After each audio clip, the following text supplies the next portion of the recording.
In a vibrant African village, a fisherman catches a magical river spirit promising wishes. But when his wife's greed spirals, will their love survive? Dive into this enchanting folktale of gratitude and heart watch now. In a sunlit village hugged by the mighty river Akan, fisherman Kwame and his wife, Adwoa, lived in a modest mud hut shaded by a baobab tree. Kwame cast his nets daily into the river's shimmering waters, content with his simple life. The river provided fish, the market offered yams, and the village sang with laughter. But Adwoa's heart was restless. "This hut is too small, always dusty," she grumbled, sweeping the floor. Kwame, deeply in love, tried to please her, bringing fish or mangoes, but nothing satisfied her. Her sighs grew louder, like the wind before a storm. Adwoa's complaints filled the hut each evening. "Look at this place, Kwame. The walls crack, the roof leaks," she said, pointing at the mud walls. Kwame, weary from fishing, offered her smoked tilapia. "Fish again," she snapped. "Why not crabs or guavas?" Kwame's heart ached, but he could not quell her longing. He mended the roof and scrubbed the floors, yet Edoa dreamed of a grander life. The village elders noticed her frowns, whispering, "Contentment is wealth, but Edoa seeks more." Kwame prayed to the ancestors for peace, hoping to see his wife smile again. One dawn, Kwame waded into the river Akan, casting his net under the rising sun. Hours passed with no catch. Suddenly, his net tugged fiercely, nearly pulling him into the water. "A stubborn fish," he gasped, hauling with all his might. To his shock, a golden tilapia, radiant as the sun, thrashed in his net. Its scales sparkled, and its eyes gleamed with wisdom. Kwame stared, heart pounding. "This is no ordinary fish," he whispered. The village had tales of river spirits, but he never believed them. He knelt by the river, awestruck. "Fisherman, you have caught me," the tilapia said in a voice like flowing water. Kwame froze. "Am I dreaming?" he stammered. "No, Kwame. I am Olimide, a river spirit cursed to swim as a fish. Free me, and I will grant you a wish." Kwame's eyes widened. "A talking fish?" He shook his head, too stunned to think of wishes. "I've never seen such a wonder. Go, be free." He gently unhooked the fish and released it. The golden tilapia vanished into the river, leaving ripples that glowed briefly under the sun. Kwame rushed home, his heart bursting with the strange encounter. "Adwoa, you won't believe it," he called. Adwoa, stirring yam porridge, frowned. "No fish again? Not even bananas?" Kwame shook his head. "I caught a golden fish, a spirit. It spoke, saying it was a prince under a curse. It offered me a wish, but I was so shocked, I freed it." Adwoa's eyes narrowed. "A wish? And you asked for nothing?" Her voice rose. "You saved a spirit's life. You could have asked for a proper house." Kwame's excitement faded under her scorn. Adwoa paced the hut, her voice sharp. "Kwame, that spirit owes us. I'm tired of this dusty hut. Go back and demand a new house, a fine one with a strong roof." Kwame hesitated. "But I freed it out of kindness." Adwoa's eyes flashed. "Kindness won't keep us dry in the rains. If you love me, go." Kwame's heart sank, but he could not refuse her. At dawn, he trudged to the river, his steps heavy. The village drummer saw him and shook his head. "A man's love can lead him to strange paths," he muttered. By the river, Kwame knelt, his voice soft. "Olimide, river spirit, hear me. I have a wish." The water swirled, and the golden tilapia surfaced, its scales shimmering. "What troubles you, Kwame?" it asked. Kwame sighed. "My wife, Adwoa, is unhappy. She tires of our hut and wants a fine house. Olymide's eyes gleamed. Go home, fisherman. Your wife has her wish. The spirit sank beneath the waves.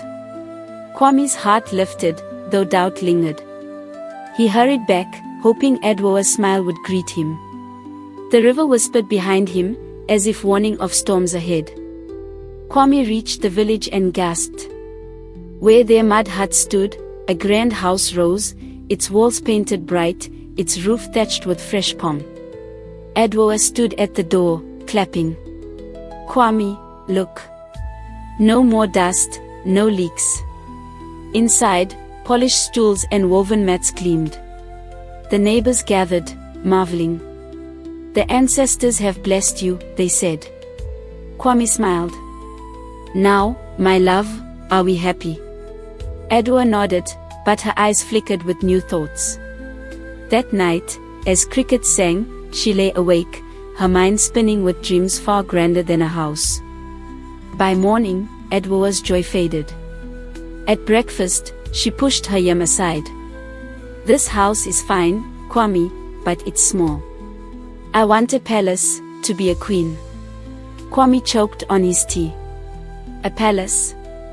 Adwoa, we have so much now. She leaned forward. Don't you want me to shine like the sun? Go to the spirit. Kwame's shoulders slumped. The village storyteller, overhearing, shook her head. Greed is a hungry hyena, she murmured. Kwame trudged to the river, his heart heavy with Adwoa's endless desires, praying the spirit would listen again. At the river, Kwame called, Olymide, river spirit, I have another wish. The golden tilapia rose, its voice calm. What does Adwoa want now? Kwame bowed his head. She wants a palace and to be a queen. Olymide's scales dimmed slightly. Go home, Kwame. Her wish is granted. Kwame ran back, his mind racing. Where their house stood, a vast palace now towered, its walls adorned with cowrie shells. Adwoa sat on a carved throne, draped in Kent cloth. My queen, Kwame said. Adwoa smiled faintly, but her eyes already wandered. Adwoa, now queen, held court in the palace, but her heart was not still. Kwame, being queen is grand, but I want more. I want to be an empress, ruling all the lands. Kwame's face fell. Empress. Adwoa, isn't this enough? She waved him off. If the spirit can make me queen, it can make me empress. Go. The village griot, strumming his kora, sang, a heart that chases the horizon forgets the ground beneath. Kwame, torn by love and doubt, returned to the river, fearing the spirit's patience might wane. Kwame knelt by the river. Olymide, my wife wants to be an empress. The tilapia surfaced, its voice softer. Her heart grows heavy with want. Go, her wish is done. Kwame returned to find the palace tripled in size, with golden gates and guards in leopard skins. Adwoa sat on a throne encrusted with jewels, her crown dazzling. My empress, Kwame said, bowing. Are you happy now? Adwoa tilted her head. Perhaps. We'll see. That night, Kwame prayed to the ancestors, hoping Adwoa's heart would find peace before her desires tore them apart. Adwoa, now empress, tossed in her silk bed. The palace glittered, but her mind churned. By dawn, she summoned Kwame.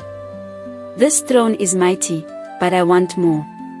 I want to control time, to rule the sun and moon from a palace in the sky. Kwame's voice broke. Adwoa, why chase such things? We have wealth, power. Her eyes blazed. If you love me, ask the spirit. The village diviner, casting bones, warned, to grasp at the heavens is to lose the earth. Kwame, heart heavy, obeyed, fearing the cost of Adwoa's wish. At the river, Kwame's voice trembled. Olymide, Adwoa wants to rule time, the sun, and moon from a sky palace. The tilapia's eyes darkened. "This is a heavy wish, Kwame. Go home." Kwame returned, but the palace was gone. He looked up and saw clouds swirling far above, unreachable.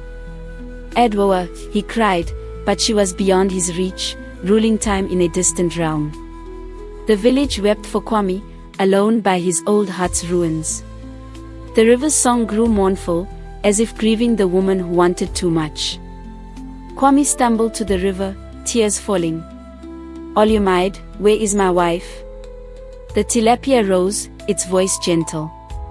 "She chose to rule time above the clouds, Kwame. She is beyond you now." Kwame clutched his chest. "I saved you, spirit, but never wished for myself. I only wanted Adwoa's happiness." The village children, listening nearby, whispered, "Poor Kwame, his love was too great." The spirit's scales glowed faintly. "Speak your wish, fisherman." Kwame's voice steadied. "Let Adwoa be with me, truly happy, in our simple life." The spirit nodded. "Go home, Kwame," Olumide said. Kwame ran, hope flickering. There, by the baobab tree, stood their old mud hut, and Adwoa waited, her face soft with a smile he hadn't seen in years. "Kwame," she cried, embracing him. "I was blind, chasing what I didn't need. This hut, your love, it's enough." Kwame's heart soared. The village gathered, singing praises to the ancestors. The river sparkled, as if Olumide approved. That night, under the stars, Kwame and Adwoa laughed, their bond stronger than any palace or throne. Adwoa woke early, sweeping the hut with joy. "Kwame, I was foolish. This simple life is our treasure." She cooked yam stew, humming a song from her childhood. Kwame fished, his heart light. The village noticed the change. "Adwoa's eyes shine now," the elders said. Neighbors brought gifts, mangoes, kola nuts, celebrating their renewed love. The griot composed a song, "The river gives, but the heart must see." Kwame and Adwoa danced under the baobab, their laughter mingling with the river's song, a reminder that happiness lies in gratitude. Word of Kwame and Adwoa's tale spread beyond the village. Travelers came, eager to hear the story from the griot's lips. Adwoa sought the sun, but found joy in the shade, he sang. Children acted out the tale, mimicking the golden tilapia. The elders taught, one can blind, but love restores. Kwame and Adwoa, now content, shared their fish and yams with all. The river, ever watchful, flowed gently, its spirit pleased. The village thrived, united by the lesson that true wealth is found in the heart, not in endless desires. Years passed, and Kwame and Adwoa grew old, their hut still standing by the baobab. They told their story to grandchildren, who listened wide-eyed. The river spirit taught us, Adwoa said, that chasing more can steal what matters. Kwame nodded, his hand in hers. The village honored them, carving their names into the baobab. The river never again showed Olumide, but its waters blessed the village with fish. Kwame and Adwoa lived simply, their love a beacon. At night, they sat by the river, grateful for each moment together. And so, Kwame and Adwoa lived happily, their hearts full in their humble hut. The village sang their tale, a warning and a guide, seek not the sun when the shade brings peace. The river spirit, Olumide, watched silently, pleased with Kwame's selfless wish. Moral, true happiness comes from cherishing what you have, not chasing what you lack. Greed blinds the heart, but gratitude opens its eyes. Like the river, life flows best when you accept its gifts with a thankful spirit, sharing love and kindness with all. Love this African folktale? Subscribe for more enchanting stories, hit the bell for updates, and share with friends to spread the wisdom of Kwame and Adwoa.